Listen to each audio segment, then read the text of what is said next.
All right, here we are. Welcome to Sip Happens. It's a show about midlife, motherhood, and martinis. The things that we know best. I'm Stefany. I'm Steph. We are in the throes of midlife, motherhood, and drinking way too many martinis. So we are going to come to you weekly talking about those things. Throughout the week, we'll be sharing snippets on social media. So make sure you follow us at Listen to Sip Happens on Instagram and TikTok. It's exciting. Got into our first episode this week.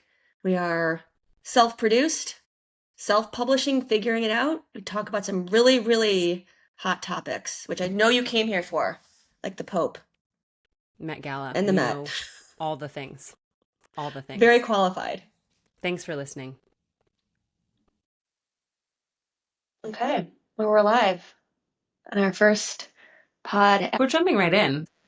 We're sort of very on brand with this. This sip happens. We're just there will be lots of sip happening. There will be a lot of stuff happening as we go in here. Okay, so before we dive into all the things that we already know about each other, because we've known you for quite some time, let's kick this off by starting with some context on why are we here? Why did we even decide to launch this pod? Sip Happens, which is a conversation about martinis, motherhood, and midlife. I think that the easiest way to explain why we decided to record Sip Happens is because we realized we're both having similar conversations across the board in various group chats with family members, with friends from college, friends from high school, friends from professional networks. And it is a conversation that is familiar to people with or without kids, people in this phase of life, in their 40s, millennials, just in the world today. And figured if we're having the same conversations with other people, it might resonate with an even larger audience. So let's talk about it. Sip happens.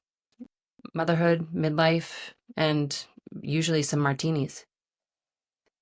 I found that this particular phase in time, I would say from 2023 up until now, has been one of the most transformative, soul searching, what am I doing in life? Where am I going? What's my next step? What is happening type of moments. And I've also found that, over the course of those past 2 years, a lot of my friends have also been having those similar types of moments, career transitions, job changes, fertility struggles. Where are we living full time? We live full time upstate New York in Accord, which is a sleepy little hamlet in the Hudson Valley at the foot of the Catskills. Moved up here post COVID, thinking that of course we'll move back to Brooklyn. Like, what's this pandemic thing? Of course we're going to move back. And 5 years later, we're still up here full time. And it's been amazing in terms of work life and just the ease and simplicity of living in the country and having Max, my 6-year-old, go to this amazing, school down the road. Everything just feels so simple. So that's wonderful and blessed and lucky. But on the other hand, there's this like weird gray, messy middle of being in your, being 40 and figuring out, okay, what's happening career wise? What's happening with your kids? Or how long are we going to be here? Are these our people? Where are my people? How do you make friends at this age? And I We think that's don't. a That's whole why other, we're still yeah, friends. That's all. separate It's movie whoever list. you found 20 years ago, that's who you're still friends with, hopefully, if you're lucky. Yeah, I mean, I feel like that's also a whole other conversation is how do you find and make friends later in life? How do you find more of your people? Are you ever going to find your people? And maybe who your people are just change. So that's a whole other piece. And again, there's so many micro conversations to go into about that like messy gray middle, but I don't know. That's why we're doing this because I know I can list off and I'm not, but I can name like 5 other people who I've had identical conversations Let's with, name them. and Let's get them on the podcast. Sign them up. I will bring them on. I also love that when we was kind of shopping this idea around of like, hey, no stakes conversation, just friends. Because we just think that some of these topics are going to resonate with others. Everyone was like, this is what we've been waiting for. Not to, Totally. hype our conversations, but No, but it's also something.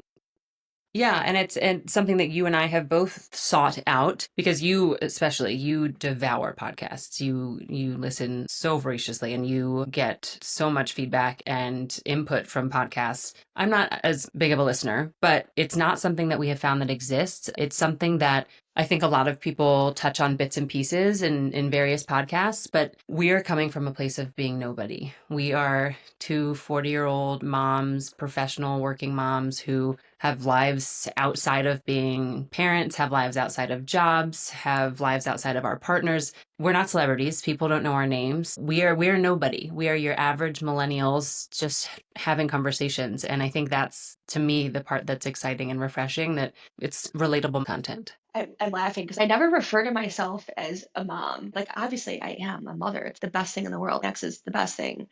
So that's why I'm just kind of smiling and It's just one laughing. of many hats, though. That's so because there are some people who their entire identity is being a mother, and I think it's so easy to fall into that. That you or your entire identity is your career, your entire identity is you're a wife, whatever it is. And I think a big part of what you and I have seen each other on the journey of doing, and we're still very much in the process of doing, is figuring out how to balance all of the pieces of that puzzle and not lose yourself to an individual hat. Yeah, that's something I'm still working on unraveling is you are not your job. You are not your job title. Your job does not define you. Just given my work with big, well-known brands, it was always Stefany from L'Oreal or from GoPro or Conde or Verizon or an agency. That is not who I am. It is what I do. And for the past, part of that 2 year kind of unraveling, what is my purpose? What am I doing in life? That's never become more clear is how tied I am to my professional being, because that also is what drives me. And I genuinely love to work. I enjoy work. And then I started working with an exec coach slash life coach, which, has been tremendously, tremendously helpful. And I don't do talk therapy. I probably could use it. And so that's been also a nice foray into that type of world is of understanding more deeply about myself and just having the right tools and questions to deal with all of my either negative self-talk or just unbelievable spiraling that I think we all can do and that I certainly have been doing in terms of, comparison and I don't want to use the word jealousy. It's not jealousy. It's just I think comparison is the biggest thing. And it's like, oh, I'm not where I thought I would be at this point in my life, despite having a lot of success in a lot of areas. And um, yeah, so I think that's all kind of part of that, that 2 year journey of identity and working through it all. But I'm going to switch it for a minute. Share more about your background. I also think it would be fun to share how we met and why we are even passionate about a martini or sip happens because I think diving into our love story is fun. I mean, our love story was written in the stars. I work in PR, and you were working in PR, but also had a little side hustle blog going. And I was doing an event, and you came to New York, and I invited you because I wanted you to cover the event on your blog. And we met at the event and immediately hit it off. We have the same first name, same middle name, the Stefany Paige, and it made sense. It was super easy. And I think from there, obviously, we just became friends and hung out, but it was just an interesting transition. You had just moved to New York from Chicago. It was like, I think the first night you got to town, you came to the event. Like you literally were fresh off the boat from Chicago, which is crazy to me. And we hung out like inseparably. You got me looped into triathlons. You started getting me to do more of your random things that I was like never even exploring before then. I had you coming to all of my work events. We were hanging out just 24/7. And I think that our friendship grew from there through every season of life, which is hard to do. You don't have a lot of friends who are there with you just, going out in your 20s and then also see you through failed relationships in your 30s, through marriage, through fertility struggles, through kids, and the friendships that can survive all of those chapters are worth starting a podcast with. And I just put a quick note down the New York City Triathlon that I looped you into doing. Yeah. I During your self did, days, you were at Self Magazine. yes, I was an editor at Self Magazine, and it was one of the best jobs that I had ever had, truly defining in terms of some of my best friends to this day were from Self, but also that was the role and the experience that really got me into the sport of triathlon and even Ironman. And we had this amazing, prolific editor in chief at the time who's a huge advocate for women in sports, but it's so expensive. And so the only reason I was able to do any of these races was because number one, I got half the bibs for free because it was Insane. press. Every piece of gear I got was for free. My training programs, like it is just, especially in New York, you Yeah. cannot train without having the finances to do that. Anyways, and I think what did you run? Did you I didn't run? run. I swam. I jumped in the Hudson. It was disgusting. You swam, I biked, Jacqueline ran. Yep. So And gross. then as soon as we finished that, in the most disgusting, sweaty New York City, Hudson River,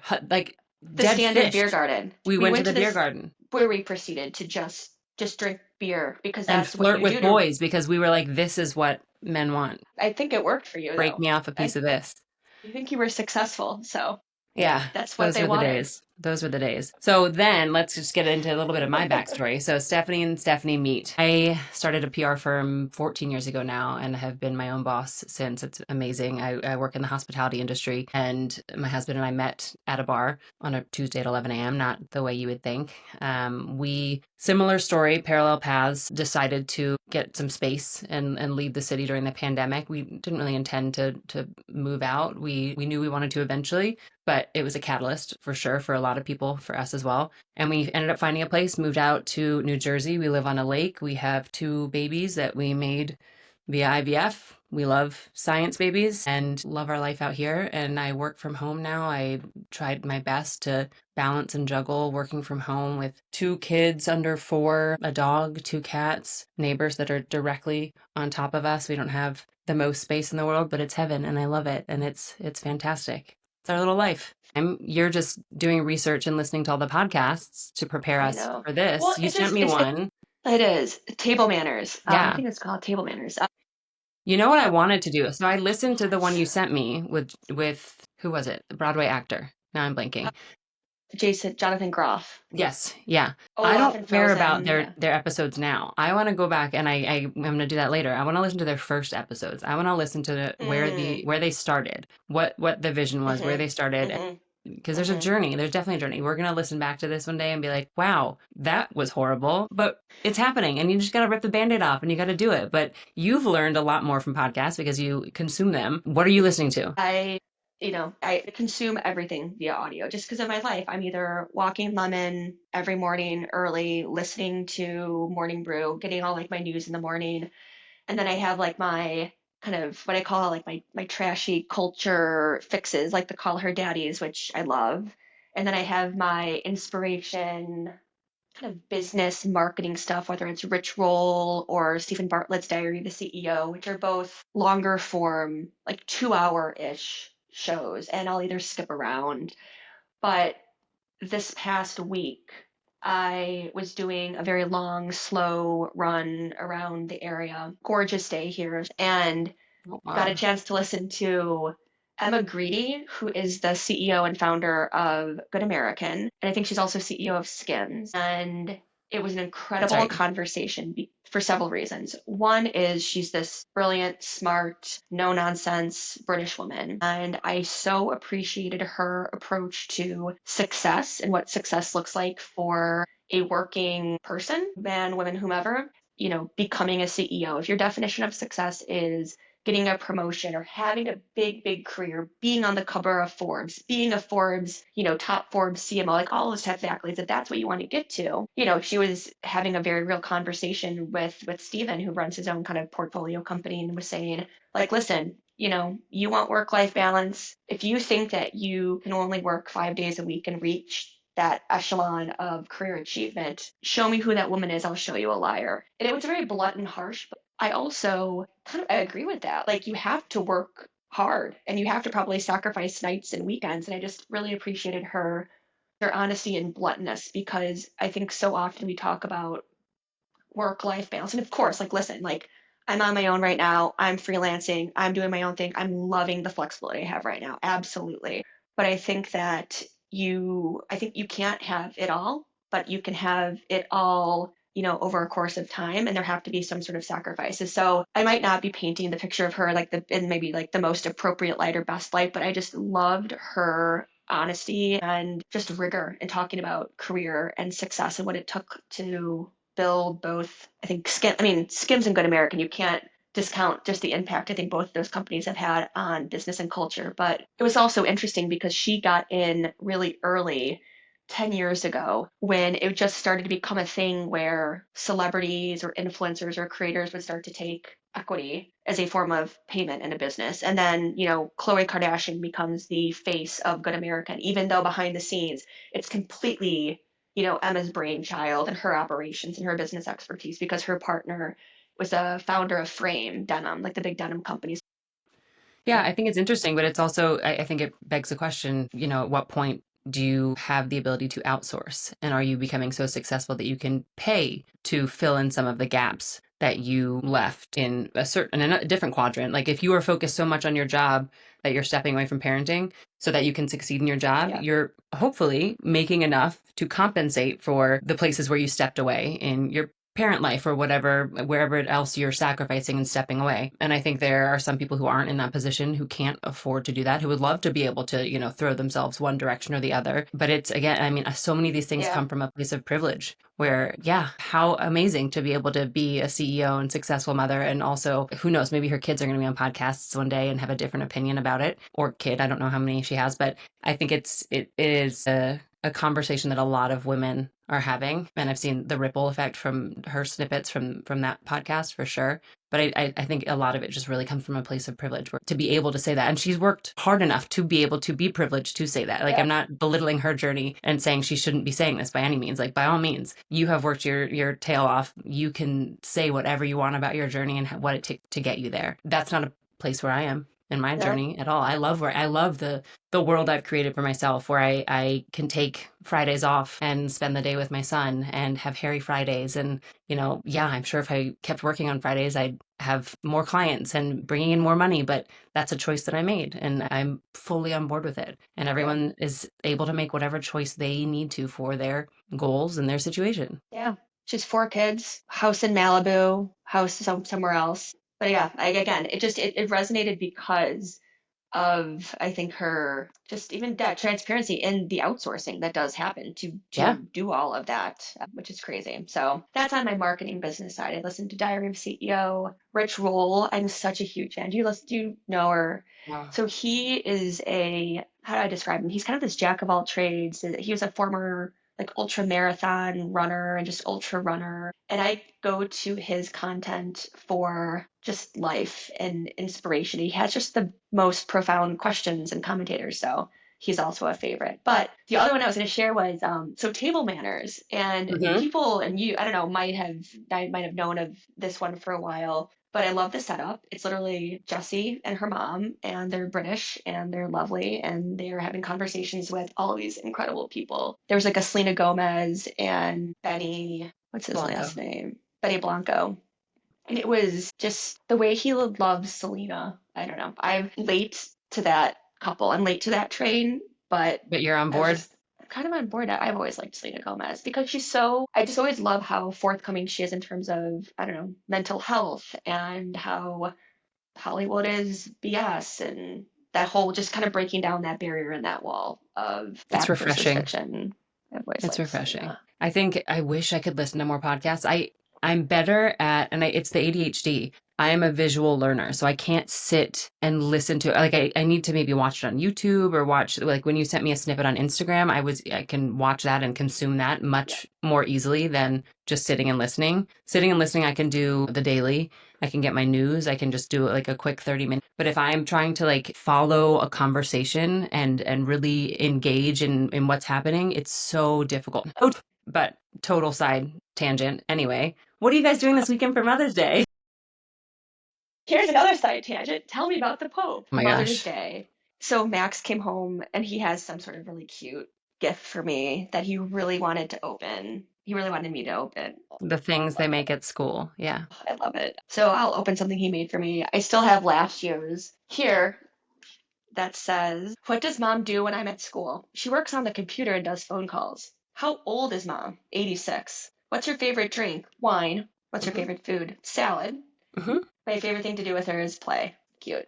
And That's a I great one. said, if he was to update it this year, I bet it would say, what does mom do at school? Walk, lemon, and run. Yep. How old? Favorite drink? You probably would say protein smoothie. Okay. I don't know. So Let's ask him. yes, that's we'll see what do you have to do. So I have to do a long run. So for all of our two You have to listeners, do because. I have to do. I've been getting back into running and I'm doing a half marathon coming up in June, the Nike After Dark half in LA. Snaps for you.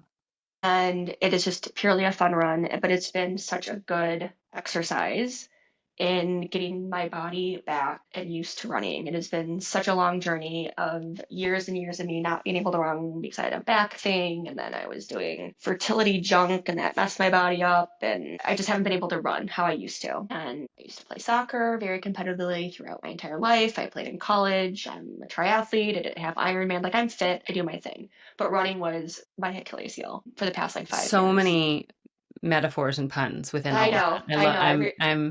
I'm having to keep my mouth shut, but they're fantastic. Ding, ding. So I have a 12-mile run that I'm going to be doing on Sunday morning. So I'll wake up Okay. early. I'll do that. And then I don't know. So we have a brunch reservation. Maybe we'll do Okay. that at our local kind of country club called Ennis, which is up here. And maybe I'll just go in the sauna and just relax and have some wine after, or Sounds I don't know. perfect. I've been craving. I actually have not been drinking a ton, which feels so, so nice. Just kind of taking a little bit of a break on my body. But I crave beer after I run, which doesn't So sound refreshing. surprising because No. of the carbs and the hydration. Yeah. So I've been drinking more beer than I usually, I mean, just one or two, like after for like a dinner or something. Yeah. Sounds So, super refreshing. what are you doing? We don't really have a plan. I think Mother's Day is one of those strange days where if I wake up and feel like I need a a break or something, I'll tell my husband, be like, you take the kids. I need a break. I am very lucky to be in a position where I have a partner who loves and appreciates me and acknowledges that I am an amazing mother every single day. So that's very nice. We also live around the corner from my mother-in-law, and her other son is in town this weekend. So we'll probably celebrate Gammy a little bit this weekend, which is deserved. She put in some work and got us to where we are here. So she deserves a day of celebration and appreciation. So I don't know. I don't know exactly what it looks like, but it's very standard for our family. We don't really have a big plan. The only thing we really pour into is Christmas. That's our holiday. That's our Mm. thing. Weather looks nice too. It's been so gross and rainy, so Hopefully we maybe can you get out guys on the can. boat. Hopefully. We'll I see. love I love a pontoon. Is there anything better than like A floating living room? No. just I mean, there's just Some cold beer, some snacks. yes. I The best. mean, it just takes me back to my I like to say I'm from Wisconsin. I'm from the northern suburbs of Chicago, but we grew up and had a lake house in Wisconsin, in Elkhart Lake, Wisconsin, and we still do. And we go up there every summer slash even a couple weeks ago I was there. So I just love a good Wisconsin pontoon boat with a big Bloody Mary that has like basically a meal, like dragged through the Yeah, yeah, yeah. garden Yeah. with just like Drinks with snacks. All the oh, snacks. Yeah. the pickle, Slim Jim. Like Yeah.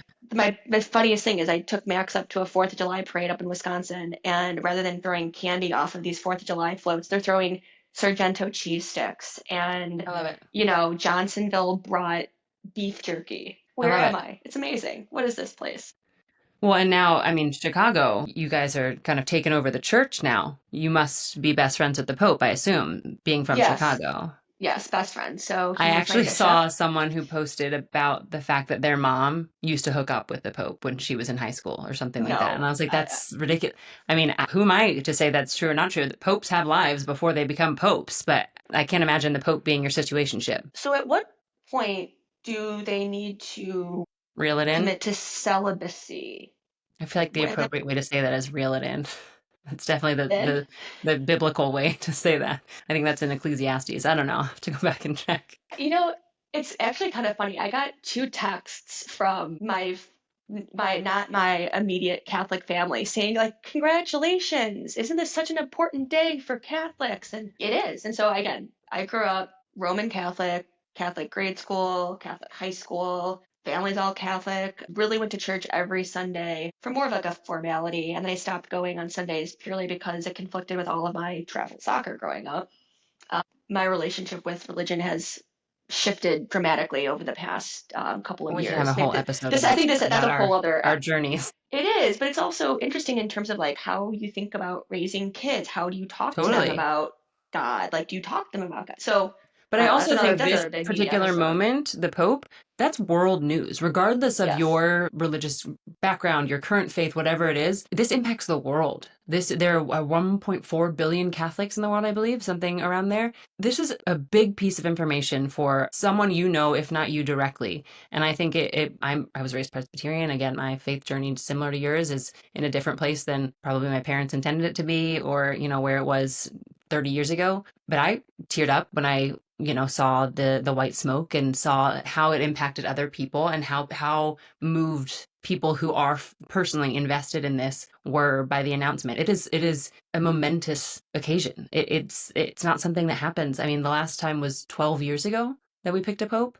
I do have reverence and respect for just even the art of still communicating with a smoke signal. Like, it's crazy. Like, in this day of age of like technology, like, And having a secret conclave where they're sworn to secrecy, and it literally, it's like a movie. I mean, I haven't watched Conclave yet, but I can imagine that it's so dramatic and cinematic. And I mean, we don't need to yes, get into this. I do wish yeah. there was a little more of that in the political world as well, people being sworn to secrecy. There's so much that just let's just shout it and be dramatic about I things. don't know how I feel about him being American though, which sounds so weird for me to say, but at this moment in time, like, I got to be honest, like my first reaction was like, oh, really? And now in America, now But for the like we're gonna first time have ever, they for the fought first it time for a ever. while. They didn't, My they gosh, now we're gonna have intentionally an didn't want an American. American. They intentionally didn't, because from other sources that I've listened to, I'm not an expert here, they didn't want to put too much power into one country. We're already the changes are happening, Mhm. changes are afoot, but we're in theory the greatest economy in the world. We are the greatest superpower in the world, where we think we are the greatest country in the world and can do no wrong. To also give us the power of the church is a lot. It's a lot. So It intentionally, it wasn't an American for quite a while. it's just given where we are at with our current administration, the first thing that I thought of was like, how is now the Vatican going to regress back to more Conservative, traditional yeah. standards, values versus, I don't know, Pope Francis, who was leaning a little bit more moderate. Even like his response to, do you endorse, gay marriage? And his response to that was, well, who am I to judge? And for him to not denounce it was, I think, more of a statement than him to kind of give a more of a who. So, Will say Pope Leo has in the past publicly denounced it and said mm, that he is against it. But who knows what happens now that he's Pope, if, his worldview changes now that he is not a cardinal, or if it stays the same, or if it goes, further one direction. You have no idea. But it affects the world. It is a mhm, message that impacts people globally, regardless of your religion, regardless of whether or not you are Catholic and going to church. It will impact you. So it's yeah. interesting to watch and see. I feel like I've never paid as much attention to the election of a pope than I have in the past 2 weeks. Like, I've not like I felt like I never cared. Well, I don't know. It just never really was. It never felt as big of a deal as it has felt over the past week for some reason, Because or 2 weeks. Francis changed the way the world viewed the Catholic Church. Francis pushed buttons and pushed back and kind of brought a fresh perspective and put the Catholic Church on the global map in a different way. So more people are paying attention now to what people are saying and what they believe and what they are and are not denouncing. So it's definitely going to be interesting to Yeah. see what this guy from Chicago, who definitely eats Uh, deep dish and has had that's Malort, is going to do with his life. that was my favorite thing was, all the quick memes that are coming up, like, Oh yeah. blessed be the fruit, and it's like Goose Island IPA, Yeah. or the body of Christ, and it's it's Illuminati's. I mean, it's so, silly, and only It's if you're so from very Chicago American of us. do you care about it. It's so American and so silly, but yeah. So timestamp for anyone who is listening to this, we are recording this on Friday, May 9th. So who knows what could happen from And there who knows what on what the new pope is going to denounce between between now and now whenever we post this. whenever we figure out the publishing on this. But I guess also fresh this week was the Met, which Hmm. I don't have too many notes on. I don't know. It was kind of I don't want to say it was a sleeper for me this year. I just wasn't in my orbit this year as much as it has been in previous for no reason, just other than life. Yeah. Yeah, I think it's always just fun to watch. I mean, if not even watch, just to see what people are wearing. Obviously, that's what people do. But there were a handful of standout outfits to me. But there's never anything about the Met that like. I'm not going to go out and start wearing anything that I Would see you on the spread. rather go to Met or the Oscars? Like be invited as like an A-list guest to the Met or an A-list guest to the Oscars and have like the best seat? I feel like the Oscars. I see, and I would go to the Met. You would? Uh-huh, uh-huh. I'd go to the Met with like some fantastical theme, and I just want to be in one of those Met bathroom selfies and just see, yeah, I would. The Met, I think so my husband proposed to me at the Met, which you know, but now other people know too. So that's my Met memory. Like I don't need to have my celebrity Met moment. I have my proposal there. That's my thing. I'll go to the Oscars. Forgot about that. Yeah. Which I thankfully was not dressed like I normally dress on the day my husband proposed. I normally would be running around in, workout clothes, trying to squeeze in a workout at some point during my day, but somehow was in an actual outfit for a proposal. Whew. Big turtleneck sweater because we actually had a client photo shoot earlier in the day, so I had to wear normal clothes for the client photo shoot. And then it worked out perfectly. My husband even said, he was like, I almost called your team to give them a heads up and be like, hey, make sure Stefany doesn't wear workout clothes today. But he didn't. It just worked out well. I mean, it would have been very on brand if I was in workout clothes during my proposal. You were in a bathrobe in your proposal, weren't you? I was in a kimono. A kimono, sorry. Yes, we were in a kimono and a ryokan in Takayama outside of Kyoto in Japan.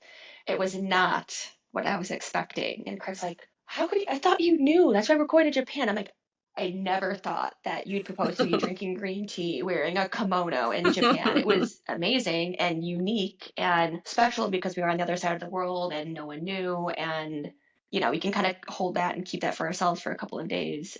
But I was not at the Met. I was in a kimono.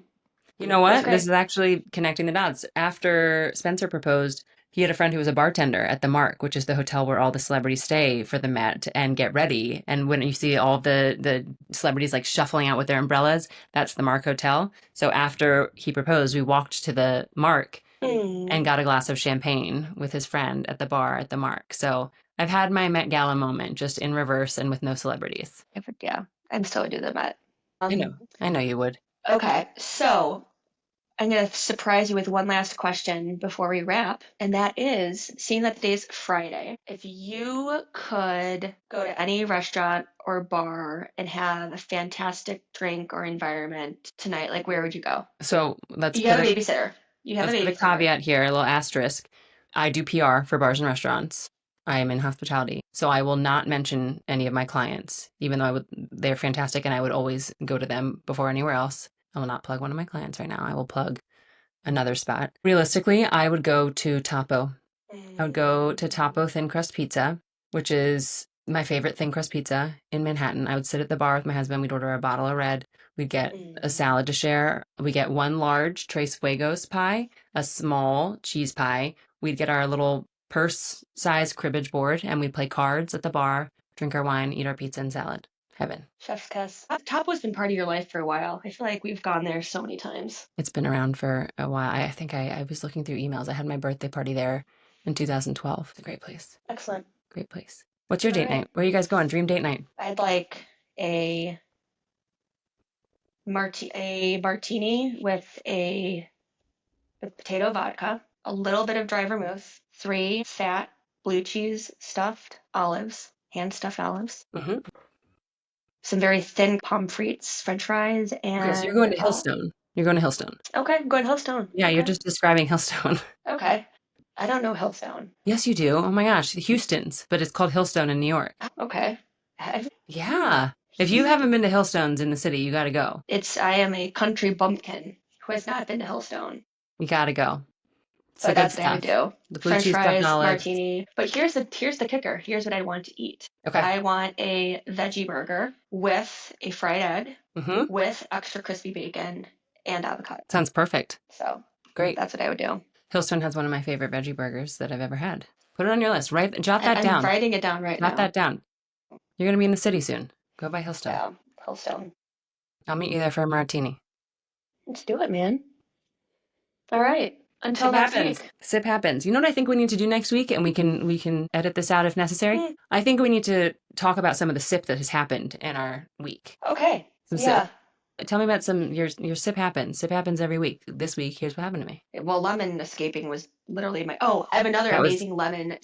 All my sips have been lemon related, which are amazing. She chased a goose, literally a goose, and was sprinting, running, swimming sprints in a pond for 25 minutes to the point where I was walking my dog with my friend Michelle. We had to take a stick and like try to throw it at her to like break her out of this trance because she she kept was locked chasing this on. locked on this goose and this goose was just taunting her like, "Oh, you think you can catch me? I'll see you." Okay, Wow. back and forth. Lemons, she's limping because she literally was swimming and sprinting for 20 minutes straight.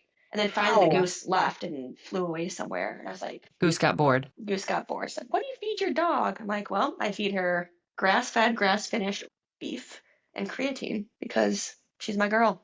I I'm feeding mean, on the creatine. I don't give her creatine. But we don't human grade food. Love our dog. We good old fashioned N&D dog food. Lucy's too smart for her own good, though, so she's fine. She is. She's a smart, good She's a girl. goober. She's a good dog though. All right, sip happens. Sip happens every week, so we'll see you in a week. We might publish this on Monday. Might be on No one Tuesday. knows. Hopefully before No next one knows. Friday. Hopefully. Otherwise, we're just gonna keep trying. Like and subscribe. Okay.